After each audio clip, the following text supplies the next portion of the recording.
मेरे दिव्य गुरुदेव श्री परमहंस योगानंद जी के द्वारा ये टॉपिक, अपने आध्यात्मिक लक्ष्यों के प्रति ईमानदार रहें। अतः सर्वप्रथम यह जानें कि आपका लक्ष्य क्या है और फिर अपने लिए यह निर्धारित कर लें कि आप क्या क्या कदम उठाएंगे, किस दिशा में जाएंगे, जिससे कि आप उस लक्ष्य की ओर बढ़ सकें। सर्वप्रथम गहरा ध्यान करना सीखें। जब आपकी इच्छा न भी हो तब भी ध्यान करें। जब आपका शरीर साथ न दे रहा हो तब भी किसी भी तरह ध्यान करने की आदत बनाएं। जब आप थके हुए हों तब भी विश्राम करने के लिए बिस्तर पर पहले न लेटें। आपको इस प्रकार का दृढ़ निश्चय करना ही होगा। यदि आप इस सिद्धांत को सीख लेंगे तो यह आपके लिए एक आध्यात्मिक आधार बन जाएगा। वही व्यक्ति ईश्वर को प्राप्त करता है जिसके पास यह बल है, न केवल नैतिक बल बल्कि भावनात्मक बल और सर्वोपरि एक आध्यात्मिक बल। ये तीनों ही आवश्यक हैं।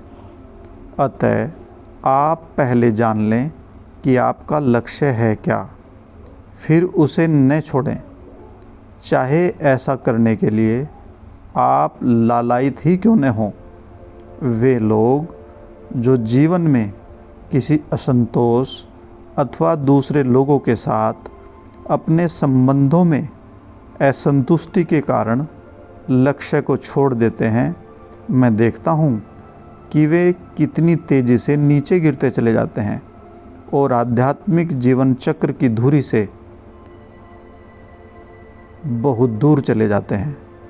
गुरुदेव हमसे प्राय कहा करते थे, यदि तुम ईश्वर को जानना चाहते हो तो कभी किनारे पर मत बने रहो।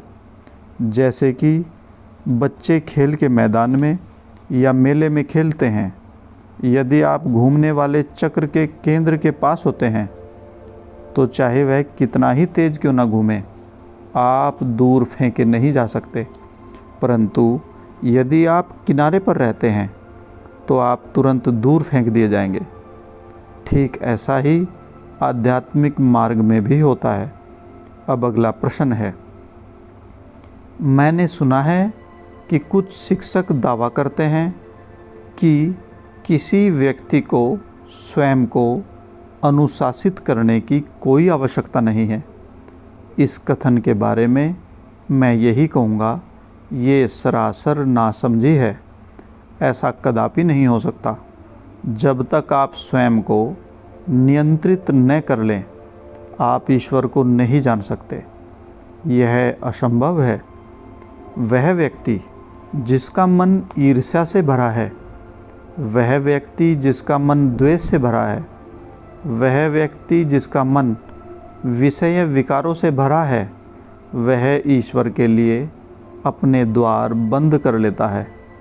एक ही समय और एक ही जगह पर आप प्रकाश और अंधकार को एक साथ नहीं रख सकते।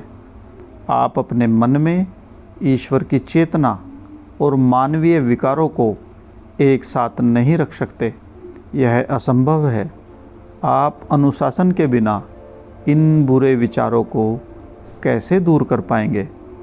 और कोई रास्ता है ही नहीं। मेरे विचार में समस्या यह है कि अधिकतर लोगों को यह स्पष्ट नहीं है कि अनुशासन का अर्थ है क्या। यदि आपको अपने कर्मों में से अंधेरे को दूर करना हो, यदि अपने आप को अपने कमरे से अंधेरा दूर करना है, तो आप अंधेरे को इस तरह से तो नहीं पीटेंगे जैसे कि मक्खी को भगा रहे हों। क्या आप ऐसा करेंगे? क्योंकि यदि आप ऐसा हजारों वर्ष तक भी करते रहेंगे तब भी आप इसे बाहर नहीं निकाल सकेंगे। अंधकार को कमरे से दूर करने के लिए बिजली जलानी होगी या माचिस जलानी होगी। अपने नकारात्मक विचारों पर विजय पाने के लिए विपरीत सकारात्मक विचारों को प्रयोग में लाना ही होगा। जब आप अपने जीवन में और अधिक सकारात्मक रूप से सोचना आरंभ करेंगे, अधिक सकारात्मक रूप से बोलने लगेंगे और अधिक सकारात्मक रूप से कार्य करना आरंभ कर देंगे, तब आप इस निश्चित रूप से जान लें कि आप उन दिव्य नियमों का प्रयोग कर रहे हैं जो स्वतः ही आपको उन नियमों के अच्छे परिणाम की ओर आकर्षित करेंगे। अतः रोज़ ध्यान के साथ यह आवश्यक है कि प्रत्येक भक्त अपने विचारों को परखना सीखे, क्योंकि विचार ही किसी भी कार्य का जन्मदाता होता है। जैसा विचार कोई अपने हृदय में रखता है वह वैसा ही बन जाता है। जैसा आप सोचते हैं वैसा ही आप अपने शब्दों में और अपने कार्यों में व्यक्त करते हैं। अतः प्रत्येक को अपने विचारों से ही आरंभ करना चाहिए।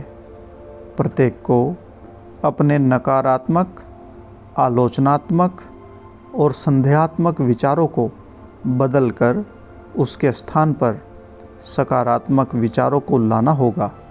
और मेरे अनुभव में इसका सबसे सरल तरीका यह है कि जब भी आपके पास अपने कार्यों से खाली समय हो, तब अपने मन को ईश्वर में लगाएं। ईश्वर संसार में सबसे अधिक शक्तिशाली विचार है। इसे ईश्वर की उपस्थिति का अभ्यास करना कहते हैं। जब भी खाली समय हो, ईश्वर के बारे में सोचें। जब आप पैदा होते हैं तब मन एक खाली सड़क की तरह होता है। इसके बाद आपके विचार आपके मस्तिष्क में खांचे बनाना आरंभ कर देते हैं। जब आप किसी एक विचार पर केंद्रित हो जाते हैं, विशेषकर यदि यह नकारात्मक अथवा विनाशकारी है, और बार बार उसी के बारे में सोचते हैं, और यदि कोई भी आपको इस विचार के खांचे से बाहर निकालने के लिए प्रशिक्षित अथवा अनुशासित नहीं करता, तो उम्र गुजरते गुजरते एक समय ऐसा आएगा जब आप स्वयं को उस विचार से पूर्ण रूप से बंधा हुआ पाएंगे और आप स्वयं को मुक्त भी नहीं कर पाएंगे। साधना शुरू करने के लिए एक गुरु का होना अति आवश्यक है। एक सद्गुरु का मन सदा परम प्रिय ईश्वर में निमग्न और लीन रहता है, चाहे वह राजयोग, ज्ञान योग, कर्म योग अथवा भक्ति योग के मार्ग का अनुसरण करें। उनकी चेतना सदा ईश्वर के साथ एक रहती है। अपने शिष्यों द्वारा उन्हें अर्पित सारी भक्ति को वे ईश्वर को अर्पित कर देते हैं। वह भक्त के मन को अपनी ओर नहीं अपितु परमपिता की ओर मोड़ देते हैं। यह प्रवचन परमहंस जी के एक शिष्य के द्वारा। जय गुरु जी।